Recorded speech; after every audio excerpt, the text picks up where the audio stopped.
2023 সালের 28 অক্টোবর বিএনপির মহাসমাবেশে যুবদল নেতা শামীম হত্যা মামলায় কক্সবাজার 1 আসনের সাবেক সংসদ সদস্য জাফর আলমকে কারাগারে পাঠানোর আদেশ দিয়েছেন ঢাকার নিম্ন আদালত।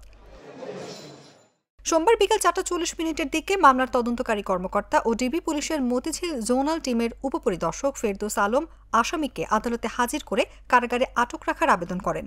আবেদন মঞ্জুর করে আদেশ দেন ঢাকার মেট্রোপলিটন ম্যাজিস্ট্রেট মোহাম্মদ সেফাতুল্লাহর আদালত।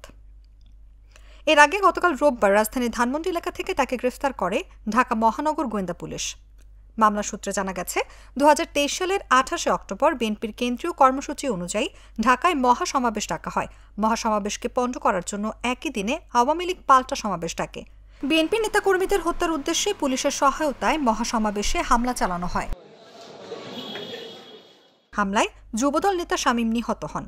এ ঘটনায় 2024 সালের 24 সেপ্টেম্বর রাজধানীর পল্টন থানায় একটি মামলা করা হয়। 2018 সালের একাদশ সংসদ নির্বাচনে আওয়ামী লীগের মনোনয়নে জাফর আলম সংসদ সদস্য নির্বাচিত হন। তবে 2024 সালে দ্বাদশ সংসদ নির্বাচনে স্বতন্ত্র প্রার্থী হিসেবে নির্বাচনে অংশ নিয়ে হেরে যান তিনি।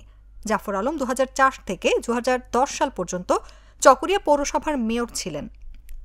2014 সালে চকরিয়া উপজেলা পরিষদ নির্বাচনে আওয়ামী লীগের প্রার্থী হয়ে জয়ী হন। গত বছরের আগস্টে আওয়ামী লীগ সরকারের পতনের পর জাফর আলমের বিরুদ্ধে হত্যাসহ বিভিন্ন অভিযোগে চট্টগ্রাম, কক্সবাজার, চকরিয়া ও পেকুয়ায় অন্তত 15 থেকে 16টি মামলা হয়েছে।